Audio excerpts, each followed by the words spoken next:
Hello दोस्त। इससे पहले आप मैंने मौर्य वंश का 2 लेक्चर अपलोड कर दिए हैं और यह मेरा मौर्य वंश का या मौर्य साम्राज्य का तीसरा लेक्चर होगा। और यह जो लेक्चर दे रहे हैं यह हमारे प्यारे रोशन सर का फाउंडेशन बैच में दिखाए गए नोट्स का है। तो आइए देखते हैं। बात की जाए तो अशोक के उत्तराधिकारी, तो अशोक का इससे पहले मैंने आपको बात की जाए तो मौर्य वंश के संस्थापक आपको चंद्रगुप्त मौर्य थे और चंद्रगुप्त मौर्य को देख लिए। उसके बाद चंद्रगुप्त मौर्य के बाद बिंदुसार हुए, बिंदुसार को भी देख लिए। उसके बाद अशोक हुए, अशोक को भी देख लिए। अब आते हैं अशोक के उत्तराधिकारी, और अशोक के उत्तराधिकारी उसका पुत्र कुणाल बना था। तत्पश्चात मौर्य वंश का एक अगला शासक दशरथ बना था और अशोक की भांति देवनाम प्रियदर्शी की उपाधि धारण की। दशरथ जो है ना, अशोक की भांति देवनाम प्रियदर्शी की उपाधि धारण की तथा आजीविकों के रहने हेतु गया के नागार्जुन पहाड़ी में 3 गुफाओं का निर्माण करवाया। तो यहाँ से क्वेश्चन पूछेगा कि नागार्जुन पहाड़ी कहाँ है, तो गया में है। और नागार्जुन पहाड़ी में 3 गुफाओं का निर्माण किसने करवाया? यह करवाया था दशरथ ने। और किसको रहने के लिए करवाया था? आजीविकों के रहने के लिए गया में नागार्जुन पहाड़ी में 3 गुफाओं का निर्माण करवाया था दशरथ। और मौर्य वंश के अंतिम शासक आपको बृहदत्त हुए। और मौर्य वंश के प्रथम शासक आपको चंद्रगुप्त मौर्य हुए और अंतिम शासक बृहदत्त हुए। यह दोनों आपको एग्जाम की दृष्टि से बहुत ही महत्वपूर्ण है, क्योंकि यह पूछा जाता है। मौर्य वंश के अंतिम शासक बृहदत्त हुए और जिसकी हत्या उसके ही अपने सेनापति पुष्यमित्र शुंग ने कर दी। और मौर्य वंश के स्थान पर शुंग वंश की नींव डाली। तो मौर्य वंश के बाद आपको शासन था शुंग वंश को। तो सबसे पहले देखते हैं मौर्य वंश का पतन के कारण। पतन का अलग अलग विद्वानों के अनुसार मौर्य साम्राज्य के पतन के अलग अलग कारण बताए गए हैं, लेकिन मौर्य साम्राज्य के पतन का सबसे प्रमुख कारण अशोक के निधन होने के बाद उसका अयोग्य उत्तराधिकारी है।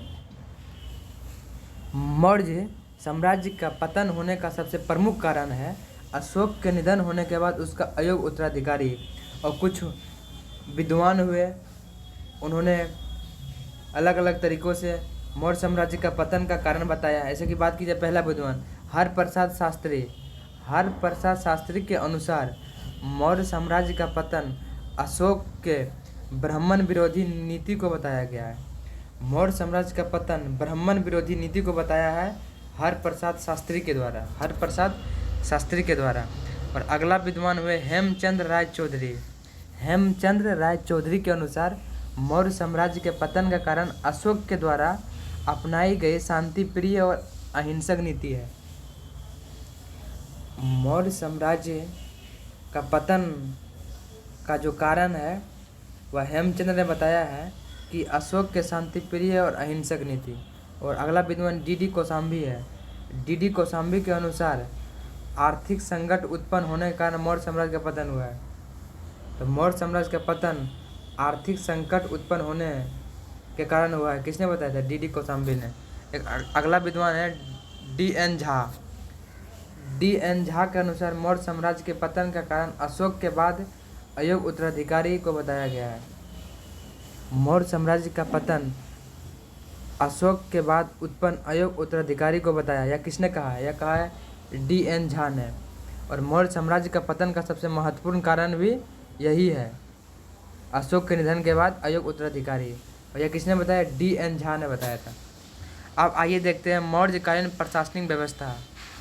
मौर्यकाल की प्रशासनिक व्यवस्था।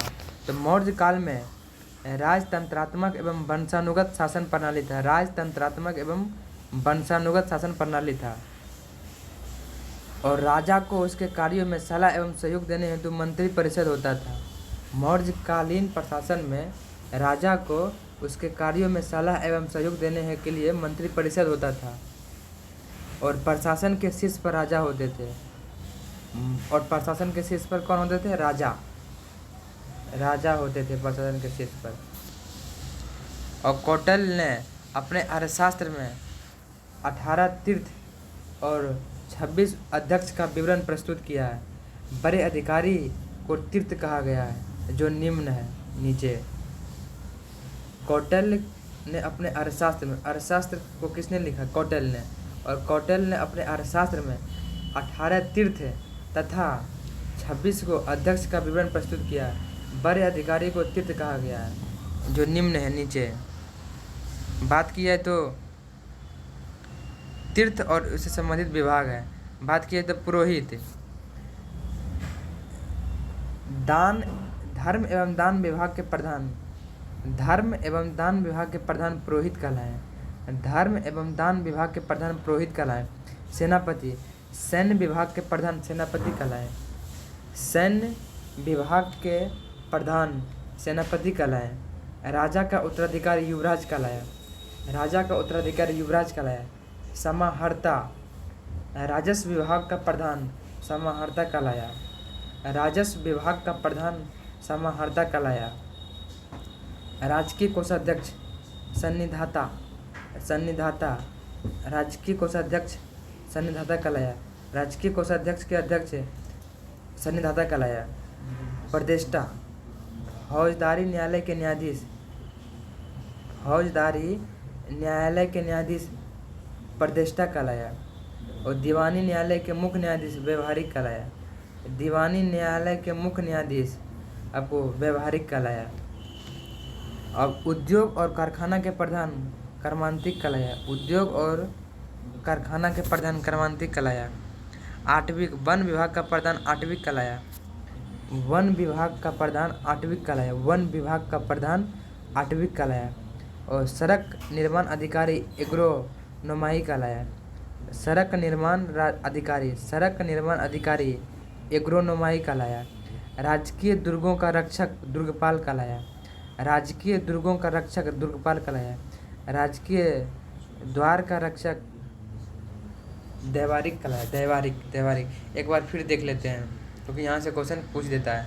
पुरोहित, पुरोहित, धर्म एवं दान विभाग पुरोहित कहलाया। सैन्य विभाग के प्रधान सेनापति कहलाया। राजा का उत्तराधिकारी युवराज कहलाया। राजस्व विभाग का प्रधान समाहर्ता कहलाया। राजकीय कोषाध्यक्ष सन्निधाता कहलाया। फौजदारी न्यायालय के न्यायाधीश प्रतिष्ठा कहलाया। दीवानी न्यायालय के मुख्य न्यायाधीश व्यवहारिक कहलाया। उद्योग और कारखाना के प्रधान कर्मांतिक कहलाया। वन विभाग के अधिकारी आठवीं कहलाया। सड़क निर्माण के अधिकारी एग्रोनोमाई कहलाया। दुर्गपाल, राजकीय दुर्गों का रक्षक दुर्गपाल कहलाया। दैवारिक, राजकीय द्वार का रक्षक दैवारिक कहलाया। प्रमुख अध्यक्ष देख लेते हैं। पौतवाध्यक्ष, माप तौल के विभाग का अध्यक्ष, माप तौल के विभाग का अध्यक्ष पौतवाध्यक्ष कहलाया। वाणिज्य और व्यापार विभाग का अध्यक्ष पन्याध्यक्ष कहलाया। सुराध्यक्ष, शराब खाने का प्रधान सुराध्यक्ष। बूचर खाने का प्रधान सुनाध्यक्ष। बूचर खाने का प्रधान सुनाध्यक्ष। सरकारी भूमि का प्रधान शीताध्यक्ष। टकसाल विभाग का प्रधान लक्षणाध्यक्ष कहलाया। चारागाह विभाग का प्रधान वर्विताध्यक्ष कहलाया। वैश्यावृत्ति का प्रधान गणिकाध्यक्ष कहलाया। एक बार फिर देखते हैं। पौतवाध्यक्ष, माप तौल के विभाग का अध्यक्ष, माप तौल विभाग का अध्यक्ष पौतवाध्यक्ष कहलाया। पन्याध्यक्ष, वाणिज्य और व्यापार विभाग का प्रधान पौन्याध्यक्ष कहलाया। सुराध्यक्ष, शराब खाने का प्रधान सुराध्यक्ष कहलाया। बूचर खाने सुनाध्यक्ष। शराब खाने सुराध्यक्ष और बूचर खाने का प्रधान सुनाध्यक्ष। शीताध्यक्ष क्या है? सरकारी भूमि का प्रधान शीताध्यक्ष। सरकारी भूमि का प्रधान शीताध्यक्ष। टकसाल विभाग का प्रधान टकसाल लक्षणाध्यक्ष। टकसाल विभाग का प्रधान लक्षणाध्यक्ष। चारागाह विभाग का प्रधान बबीताध्यक्ष। वैश्यालय का प्रधान गणिकाध्यक्ष। वैश्यालय का प्रधान गणिकाध्यक्ष। और मौर्यकालीन मुद्रा व्यवस्था को देखते हैं। मौर्य काल में सोना, चांदी और तांबे की मुद्रा का प्रचलन हुआ करता था। मौर्य काल में सोना, चांदी और तांबे की मुद्रा का प्रचलन हुआ करता था। और इन धातुओं में सबसे प्रचलित चांदी धातु का मुद्रा था। चांदी धातु के मुद्रा जिसे कि पन, धरन या कारसापन कहा गया। इसे पन, धरन या कारसापन कहा गया।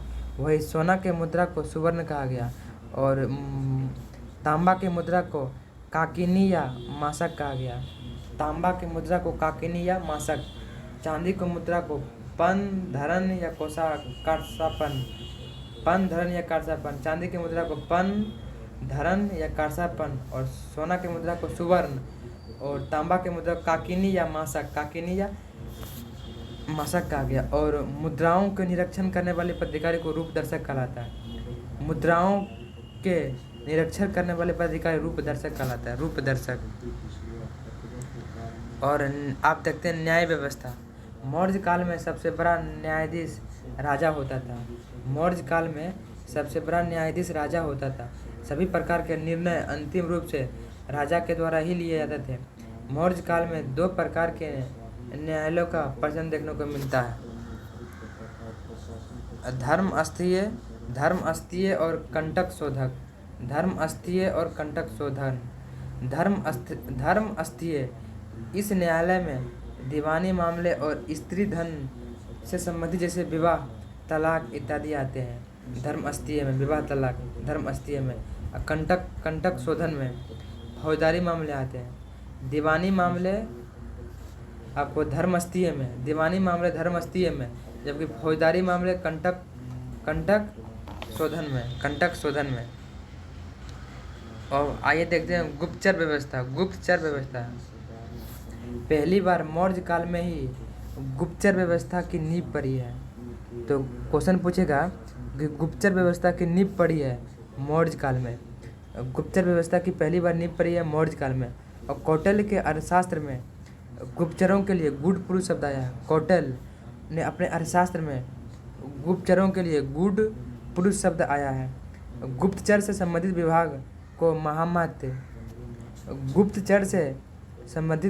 महामात्य कहा गया तथा गुप्तचर विभाग के सबसे बड़े अधिकारी को सर्प महामात्य कहा गया।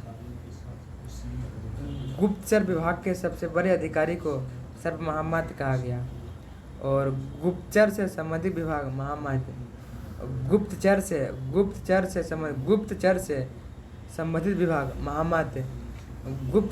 संबंधित विभाग महामात्य। जबकि गुप्तचर विभाग के सबसे बड़े अधिकारी सर्प महामात्य कहलाया। अब आइए संस्था। एक जगह रहकर जो गुप्तचरी किया करते थे उसे संस्था कहे गए। एक जगह रहकर जो गुप्तचरी किया करते थे उसे संस्था कहे गए। और संचार, अलग अलग जगह जाकर जो गुप्तचरी किया करते थे उसे संचार कहा गया। मौर्य काल में समाज में शांति व्यवस्था कायम करने को लेकर जो पुलिस होता था उसके लिए कौटिल्य के अर्थशास्त्र में रक्षिण शब्द आया है। मौर्य काल में समाज में शांति व्यवस्था कायम करने को लेकर जो पुलिस होता था उसके लिए कौटिल्य के अर्थशास्त्र में रक्षिण शब्द आया है, रक्षिण शब्द। अब आइए देखते हैं मौर्यकालीन सामाजिक व्यवस्था। समाज में क्या स्थिति थी, मौर्यकालीन सामाजिक व्यवस्था को देखते हैं। तो मौर्य काल में महिलाओं की स्थिति अच्छी थी। मौर्य काल में महिलाओं की स्थिति अच्छी थी। और अगला एक शब्द है छंदवासिनी। वैसी विधवा महिला जो स्वतंत्र पूर्वक जीवन यापन करती थी उसे छंदवासिनी कहा गया। वैसी विधवा महिला जो स्वतंत्र पूर्वक जीवन यापन करती थी उसे छंदवासिनी कहा गया। छंदवासिनी किसे कहा गया? छंदवासिनी। मौर्य काल में छंदवासिनी शब्द किसके लिए प्रसिद्ध है? क्वेश्चन पूछेगा कि मौर्य काल में छंदवासिनी शब्द किसके लिए प्रसिद्ध है? छंदवासिनी शब्द वैसी विधवा महिला जो स्वतंत्र पूर्वक जीवन यापन करती थी उसे छंदवासिनी कहा गया। मौर्य काल में विधवा महिला को पुनर्विवाह करने का अधिकार था। मौर्य काल में जो विधवा महिला थी उनको पुनर्विवाह करने का अधिकार था। अनिष्कासिनी। मौर्य काल में संभ्रांत घरों यानी बड़े घरों की वैसी महिलाएं जो घर से बाहर नहीं निकलती थी उसे अनिष्कासिनी कहा गया। क्वेश्चन पूछेगा कि मौर्य काल में अनिष्कासिनी शब्द का अर्थ क्या होता है? तो मौर्य काल में संभ्रांत यानी बड़े घरों की वैसी महिलाएं जो घर से बाहर नहीं निकलती थी उसे ही अनिष्कासिनी कहा गया। अनिष्कासिनी यानी घर से बाहर नहीं निकलना, अनिष्कासिनी। मौर्य काल में वैश्यावृत्ति प्रथा का प्रचलन था। यानी मौर्य काल में वैश्यावृत्ति प्रथा प्रचलित था और इस प्रथा को राजकीय संरक्षण भी प्राप्त था। मौर्य काल में वैश्यावृत्ति प्रथा का प्रचलन था और वैश्यावृत्ति प्रथा को राजकीय संरक्षण भी प्राप्त था। रूपाजीवा मौर्य काल में स्वतंत्र रूप से वैश्यावृत्ति करने वाली महिलाएं रूपाजीवा कहलाती है। वैश्यावृत्ति करने वाली महिलाएं गणिकाध्यक्ष कहलाए, लेकिन मौर्य काल में स्वतंत्र रूप से वैश्यावृत्ति करने वाली महिलाएं रूपाजीवा कहलाए। रूपाजीवा स्वतंत्र रूप से वैश्यावृत्ति करने वाले महिलाएं रूपाजीवा कहलाए। मौर्य काल में महिला और पुरुष दोनों को तलाक लेने का अधिकार था। कौटिल्य के अर्थशास्त्र में तलाक के लिए मोक्ष शब्द आया है। कौटिल्य के अर्थशास्त्र में आपको तलाक के लिए मोक्ष शब्द आया है। और मौर्य काल में महिला और पुरुष दोनों तलाक लेने का अधिकार था दोनों को। मौर्य काल में सती प्रथा का प्रचलन नहीं था। सती प्रथा अगर किसी का पति मर गया है तो उसके साथ ही पत्नी को भी दफनाया जाता था, वही सती प्रथा था। जबकि मौर्य काल में सती प्रथा का प्रचलन नहीं था। मौर्य काल में दास प्रथा यानी मनुष्य के क्रय विक्रय का प्रचलन मौर्य काल में था। मेगास्थनीज ने धार्मिक व्यवस्था में आपको डायोनिसस एवं हेराक्लीज की चर्चा है, जिसकी चर्चा क्रमशः शिव और विष्णु से की गई, जिसकी पहचान शिव और विष्णु से की गई है।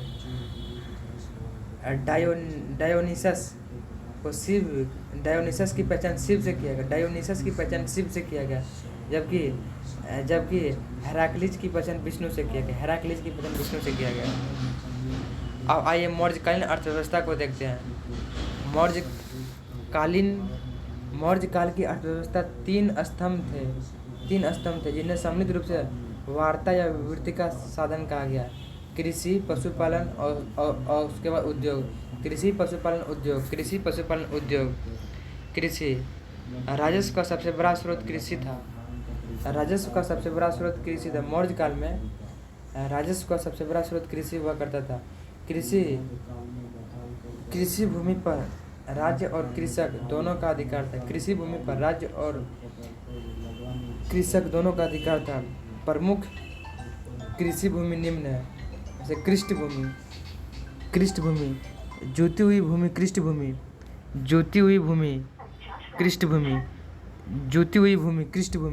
आकृष्ट भूमि, बिना जोती हुई भूमि, आकृष्ट भूमि, स्थल भूमि, ऊंची भूमि को स्थल भूमि कहा गया। ऊंची भूमि को स्थल भूमि, कृष्ट भूमि, जोती हुई भूमि, कृष्ट भूमि, आकृष्ट भूमि, बिना जोती हुई भूमि, स्थल भूमि, ऊंची भूमि के स्थल भूमि कहा गया है।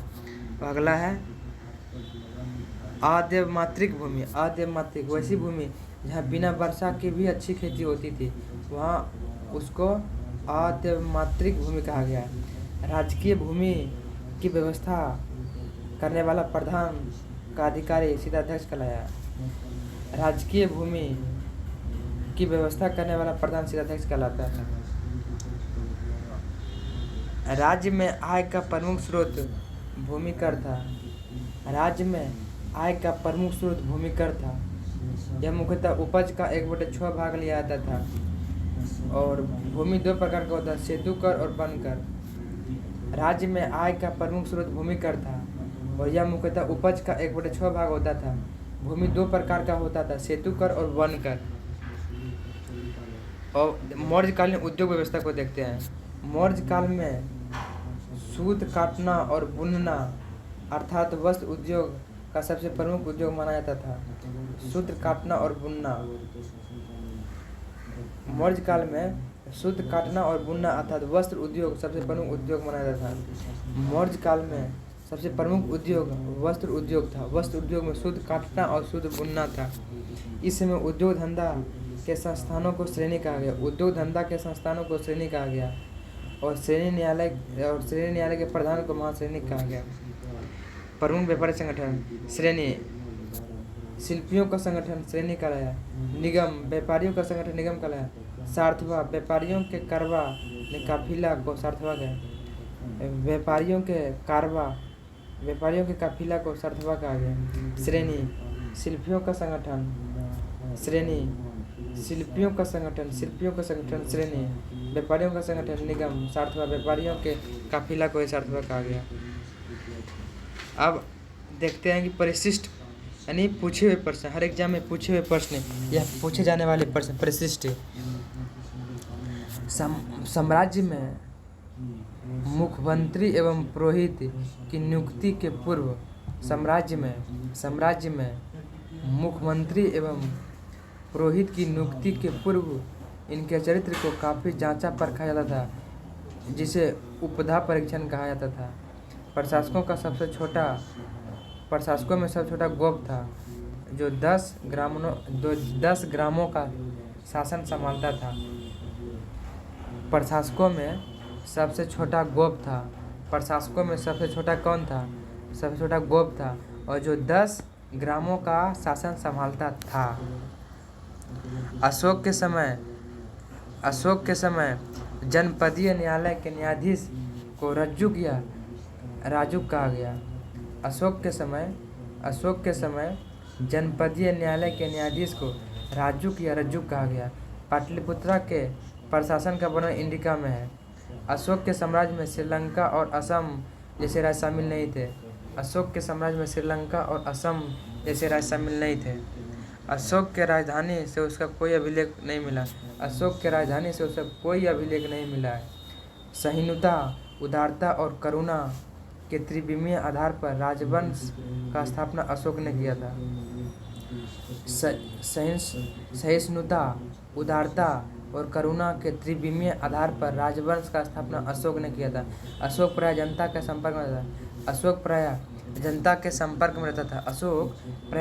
संपर्क में रहता था।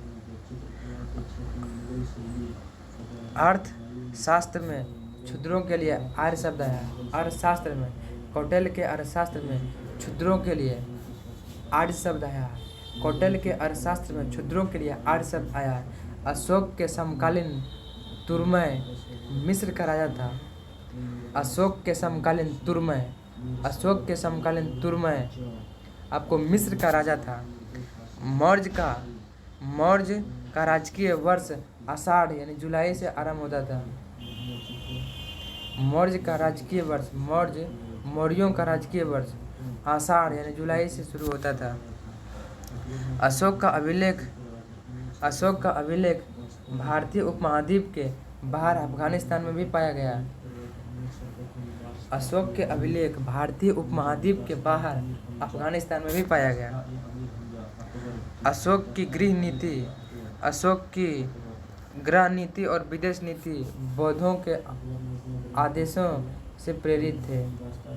मौर्य शासक अशोक ने जियो और जीने दो का नारा दिया था। इससे पहले महावीर स्वामी भी जियो और जीने दो का नारा दिया था, और अशोक ने भी जियो और जीने दो का नारा दिया था।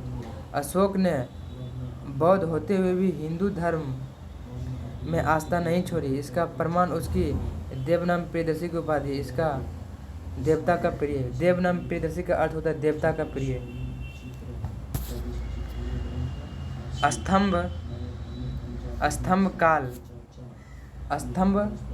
स्तंभ मौर्य काल का सबसे अच्छा नमूना था।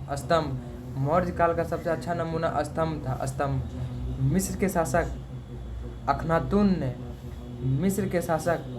अखनातुन ने 14वीं शताब्दी पूर्व में शांतिवादी नीति अपनाई। मिस्र के शासक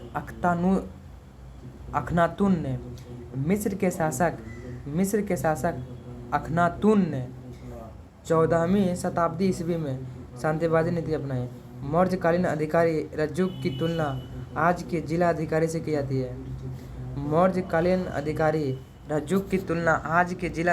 जाती है।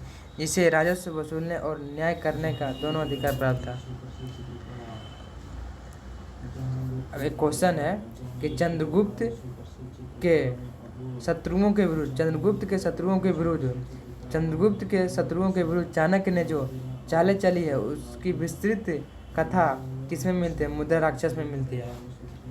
चंद्रगुप्त के शत्रुओं के विरुद्ध चाणक्य ने जो चालें चली है उसकी विस्तृत जानकारी आपको मुद्रा राक्षस में मिलती है। मौर्य शासकों में अशोक और उसका पुत्र दशरथ बौद्ध धर्म के अनुयायी था। मौर्य शासकों में अशोक और उसका पौत्र दशरथ। मौर्य शासकों में अशोक और उसका पौत्र दशरथ बौद्ध धर्म का अनुयायी था। अशोक और उसका पौत्र दशरथ बौद्ध धर्म का अनुयायी था। तो यहाँ मौर्य साम्राज्य हुआ समाप्त। मौर्य साम्राज्य द एंड। तो इसी के साथ इस वीडियो को समाप्त करता हूँ। जय हिंद।